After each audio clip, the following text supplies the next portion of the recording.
we have different levels of decision making, so we accept that people with dementia can make decisions, but somebody with dementia then has to make the application for a care home in Sweden. Yeah, and you can imagine the problems. Yeah, but that's the way it is. The legal framework is constructed in that way. Are there advanced directives? No. No, you can't. They are not legally binding, but you can make them, and you have to take consideration of them, but they are not legally binding. So what if somebody is in danger of hurting himself or others? Yeah, Because then there has to be a decision from doctors or from, I don't know, a medical team. How do you deal with it? that's what we have studied. It's quite interesting, because it's not in Sweden. It's not the medical side at all that's involved. It's social workers, because that's part of the elderly care.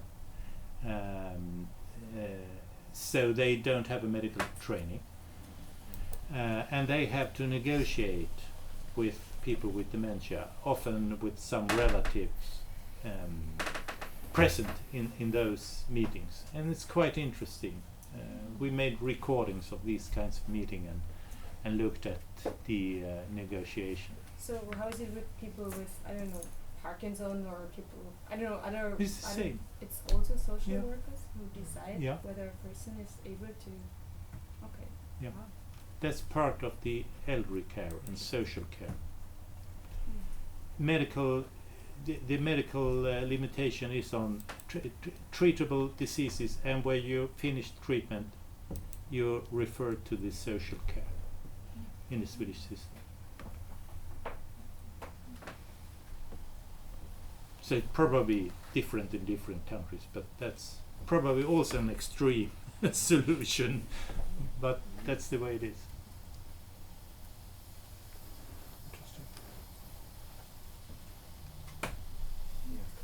So basically people with dementia could make legally binding decisions also about property, about their property. Yes.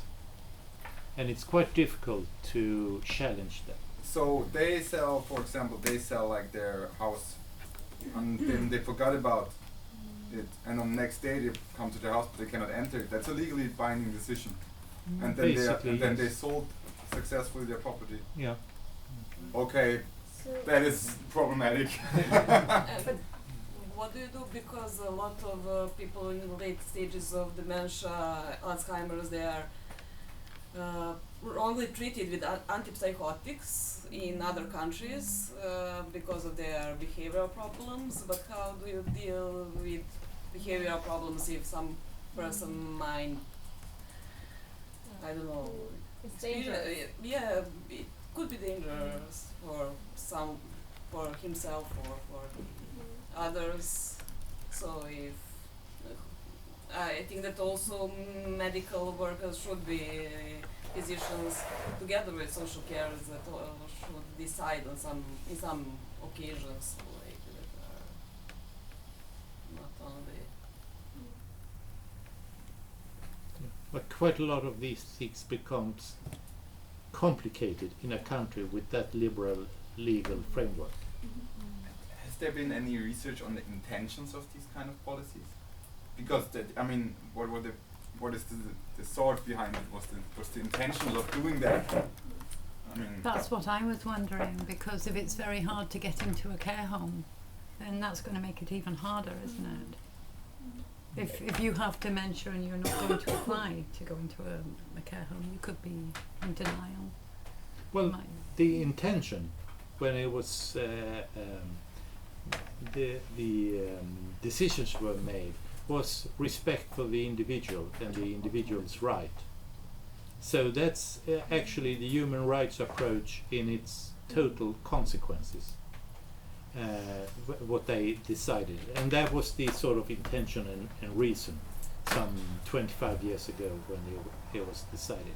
And as a consequence, what happened is that care workers, medical staff, learn to live with this, of course, learn to live with this legal framework and find ways to cope with it, and how to do in order to do what is necessary.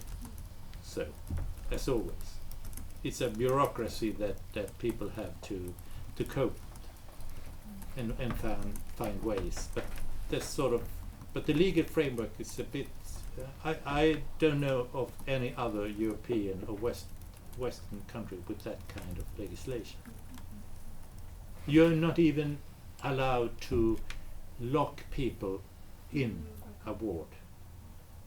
So if you have a person with severe dementia and behavioral problems at a ward or a residential living, you have to have a keypad on the door out. You can lock the door, but you need to have a keypad, and you have to tell the person with dementia the combination. Then of course they forget it, but that's a typical way of dealing with this kind of legal frameworks. You're like doing things to say that we are like doing it the correct way or doing it in a humane way, but then you still are preventing people. I mean, it's the same. Like there's some care homes that have, the door blends into the artwork on the wall, so you can't tell that it's a door, but it's unlocked. But so they could technically leave, but they would never like be able to see it, or they wouldn't know that it's there. Or the door's unlocked, but there's a receptionist there who is intercepting and maybe redirecting residents away from the door. This is a really tricky, because it just calls into the question, like, do we want complete protection or complete autonomy, and or somewhere in the middle? This is really difficult. So this is like these solutions come out of the way of saying, well, we want something in the middle,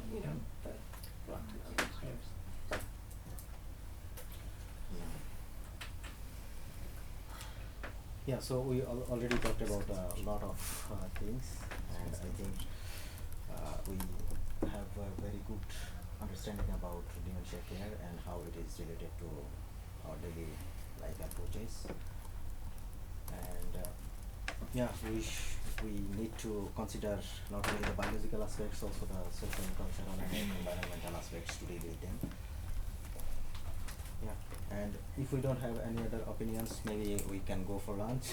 It's already 12, and Can I say one more thing from the back?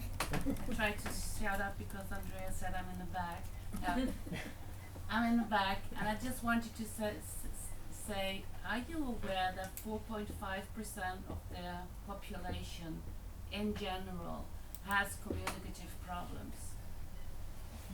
That means that simply having an interview or whatever is not that easy to do.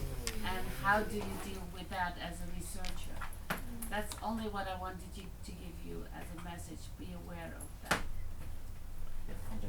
No, just I want to have the final word before I all leave.